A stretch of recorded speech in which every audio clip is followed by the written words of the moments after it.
Hello everyone, আমি প্রিয়াঙ্কা দিয়ে ট্যাপিটার। আজকে যে টপিকটা নিয়ে কথা বলবো সেটা হচ্ছে অ্যান্টেনা। আগেকার দিনে অ্যান্টেনা আমরা হয়তো অনেকে, আজকালকার দিনে ছেলেমেয়েরা অ্যান্টেনা বুঝবে না, কারণ ওয়াইফাইয়ের যুগ চলে এসছে। সবার ঘরেই মোটামুটি ওয়াইফাই আছে, কিন্তু আগেকার দিনে আমাদের ঘরে কিন্তু অ্যান্টেনা ছিল।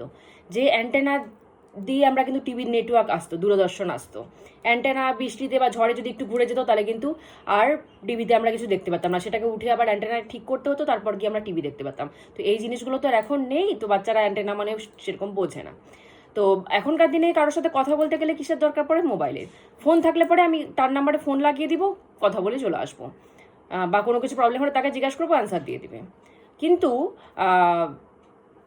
ঠাকুর, এখন আসি মেন পয়েন্টে, ঠাকুরের সাথে কি করে কথা বলা যায়? তাকে না আমি পুরোপুরি সামনে পাচ্ছি যে তাকে বসিয়ে কোশ্চেন করব, সে আমাকে অ্যান্সার দিবে, সেটা তো সম্ভব না। তো তার সাথে কানেকশন কি করে করা যায়? মানুষের এটা একটা কোশ্চেন থাকে যে তার সাথে আমি কানেকশন কি করে করব, তার থেকে আমি আমার কোশ্চেন অ্যান্সারগুলো কি করে নেব। তো তার সাথে কানেকশানের একটা পয়েন্ট আছে, সেটা হচ্ছে অ্যান্টেনা। ওই অ্যান্টেনা যদি আমাদের ঠিক থাকে তাহলে গিয়ে তার সাথে আমরা লাইনটা ঠিকঠাক পাবো, তাহলে গিয়ে ফোনটা আমাদের ঠিকঠাক জায়গায় লাগবে, কলটা আমরা ঠিকঠাক জায়গায় লাগাতে পারবো, আমরা কোশ্চেন করবো, সে অ্যান্সার দিতে পারবে। আর যদি অ্যান্টেনাই ঠিকঠাক না থাকে তাহলে কিন্তু কানেকশন হবে না। তো ঠাকুরের সাথে কানেকশন করার একটা অ্যান্টেনা আছে, ওই অ্যান্টেনাটাকে ঠিক মতো রাখলেই তার সাথে কানেকশন হবে, না হলে হবে না। তো অ্যান্টেনাটা কি? অ্যান্টেনাটা হচ্ছে কুণ্ডলিনী। আমার ঠাকুর বলতেন কুলকুণ্ডলিনী। তো কুণ্ডলিনী হচ্ছে আমাদের অ্যান্টেনা ঠাকুরের সাথে কানেকশন করার। তো কুণ্ডলিনী যদি জাগৃত হয় তাহলে যাই আমরা ঠাকুরের সাথে কানেকশন করতে পারবো, তার থেকে কোশ্চেন অ্যান্সার নিতে পারবো, না হলে তার সাথে কানেকশন হবেই না যদি কারো কুণ্ডলিনী জাগৃত না হয়। অ্যান্টেনা ঠিক না থাকলে কানেকশন কোনোভাবেই হবে না। তো কুণ্ডলিনী যদি ঠিকঠাকভাবে প্রপারভাবে কারো জাগ্রত থাকে, সে যখন ইচ্ছা ঠাকুরকে কলে নিতে পারবে, যে সে যখন ইচ্ছা ঠাকুরকে ফোন করতে পারবে, কোশ্চেন করতে পারবে, অ্যান্সার চলে আসবে। আর যদি কুণ্ডলিনী না জাগে তাহলে কোনোভাবেই ঠাকুরের সাথে কানেকশন হবেও না, কোশ্চেনও করলে তার কাছ থেকে সঠিক অ্যান্সারও পাওয়া যাবে না। অনেকেই আছে বলে আমরা কেঁদেই যাচ্ছি ঠাকুর অ্যান্সার দিচ্ছে না। কিভাবে অ্যান্সার দেবে? তোমার তো অ্যান্টেনা ঠিক নেই। তাহলে সে অ্যান্সারটা দিবে কি করে? সে তো ডাইরেক্ট এসে অ্যান্সার দিতে পারবে না, সে ওই অ্যান্টেনার মাধ্যম দিয়ে অ্যান্সার দিবে। তোমার যদি অ্যান্টেনা ঠিক থাকে তাহলেই তুমি অ্যান্সারটা পাবা, যদি তোমার অ্যান্টেনা ঠিক না থাকে তুমি কেঁদে কেটে ভাসিয়ে দাও, সে অ্যান্সার দিতে পারবে না। যদি তোমার কাছে মোবাইলই না থাকে তাহলে তুমি তাকে ফোনটা লাগাবা কি করে? তোমার কাছে মোবাইলে সিমই না থাকে তাহলে তুমি ফোনটা লাগাবা কি করে? ফোনের মধ্যে যদি তোমার কার্ড না থাকে, রিচার্জ না থাকে, তাহলে তুমি ফোনটা লাগাবা কি করে? তো সব কিছু থাকতে হবে তো, তাহলে গিয়ে তুমি কানেকশনটা প্রপার হবে, না হলে তো কানেকশন প্রপার না হলে তুমি অ্যান্সার পাবা না। তো সেও দিতে পারে, সে চেয়েও দিতে পারবে না তোমাকে অ্যান্সার। সেও হয়তো চাচ্ছে যে আমি তোমাকে অ্যান্সারটা দিব, কিন্তু সেও পারছে না।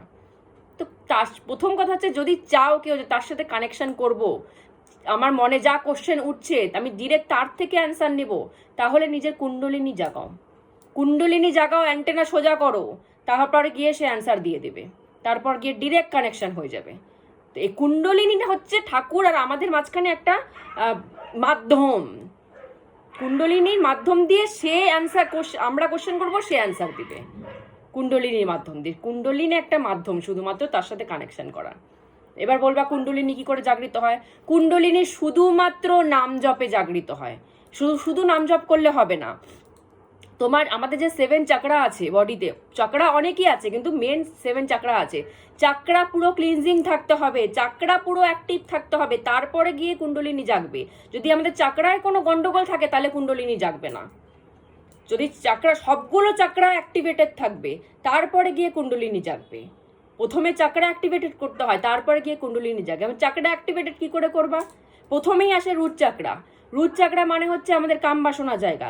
যদি কেউ কাম বাসনা ছাড়তে না পারে তাহলে তার রুট চাকরাই অ্যাক্টিভেট হবে না। আর রুট চাকরা হচ্ছে সবার লাস্ট, একদম মেন পয়েন্ট। কেউ যদি কাম বাসনা ছাড়তেই না পারে তার রুট চাকরা অ্যাক্টিভেটেড হবেই না। রুট চাকরা যদি অ্যাক্টিভেটেড না হয় তাহলে উপরের গুলো তো হবেই না, পসিবলই না। আর সেগুলো যদি অ্যাক্টিভেটেড না হয় তাহলে কুণ্ডলিনী কোনোভাবেই জাগৃত হবে না। তো সাধনার পর ঠাকুরের সাথে কানেকশন করার মেন পথই হচ্ছে প্রথমে কামবাসনা ছেড়ে দিতে হবে। কামবাসনা ছাড়ার থেকে বড় কথা, কামবাসনাকে কন্ট্রোলে আনতে হবে। ছাড়া তো যায় না, কাম শরীরেই আছে, কোথাও যাবে না শরীর ছেড়ে।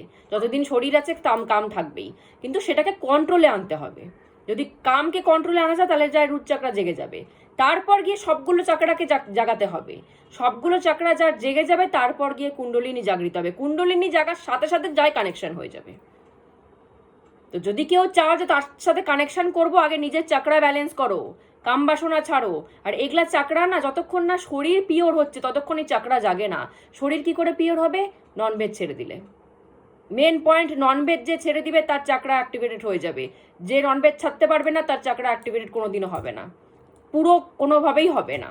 যে ননভেজ ছেড়ে দেবে, আমাদের বডি শুদ্ধ করতে হবে ভাই। বডি শুদ্ধ না হলে পরে ভিতরের চাকরা কি করে অ্যাক্টিভেটেড হবে? বডি শুদ্ধ করার জন্য আগে নোংরা জিনিস খাওয়া বর্জন করতে হবে, ননভেজ খাওয়া পুরোপুরি বর্জন করতে হবে, তারপর গিয়ে বডি শুদ্ধ হবে। বডি শুদ্ধ হওয়ার পরে চাকরা কামবাসনা ছাড়তে হবে, তারপর গিয়ে চাকরা অ্যাক্টিভেটেড হওয়া শুরু হবে, তারপর গিয়ে কুণ্ডলিনী জাগৃত হবে, তারপর গিয়ে কানেকশন হবে। তো এত কিছু করতে হবে তার সাথে কানেকশন করার জন্য। মানুষের তো এত ধৈর্যই নেই যে এত কিছু করবে তার সাথে কানেকশন করার জন্য। কিন্তু কোনো প্রবলেমে পড়লে, বিপদে পড়লে ভ্যা ভ্যা করে কাঁদবে মন্দিরে গিয়ে। কি হবে মন্দিরে গিয়ে কেঁদে? কিচ্ছু হবে না। তার সাথে কানেকশন করার উপায়ই তুমি নিজে করনি। আর সে কি করে আনসার দিবে? সে তোমাকে কি করে এসে হাত ধরবে? কি করে এসে তোমাকে মুক্তির পথে নিয়ে যাবে? কি করে এসে তোমাকে বিপদ থেকে রক্ষা করবে? তুমি তার সাথে কানেকশন করার যেসব জিনিস করতে হয় তুমি সেগুলোই করনি। তাহলে সে করবেটা কি? সে চেয়েও তো মানুষকে সাহায্য করতে পারে না। মানুষ যদি নিজেকে সাহায্য না করে, মানুষ যদি নিজেকে ঠেলে পিওর না করে তার কাছে পাঠায়, তো সে চেয়েও তোমার হাতটা ধরতে পারবে না। তো ব্লেমটা তার উপর দিও না, ব্লেমটা নিজের উপর দাও। যে আমি আমার কামবাসনা কন্ট্রোল করতে পারিনি, আমি আমার ননভেজ খাওয়ার লোভ কন্ট্রোল করতে পারিনি, হিংসা, রাগ, দুঃখ, মানুষের সবকিছু দেখে জ্বলা, এগুলো কন্ট্রোল করতে পারিনি। এগুলো পারিনি বলেই আজকে আমার চাকরি অ্যাক্টিভেটেড হয়নি, আজকে আমার কুণ্ডলিনী জাগেনি বলে সে আমার সাথে কথা বলছে না। তো দোষটা সবসময় নিজেকে দাও, ঠাকুরকে না।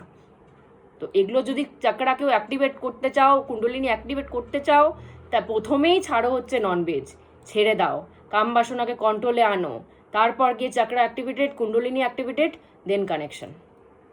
তো আজকে মতো এখানেই স্টপ করছি। জয় গুরু।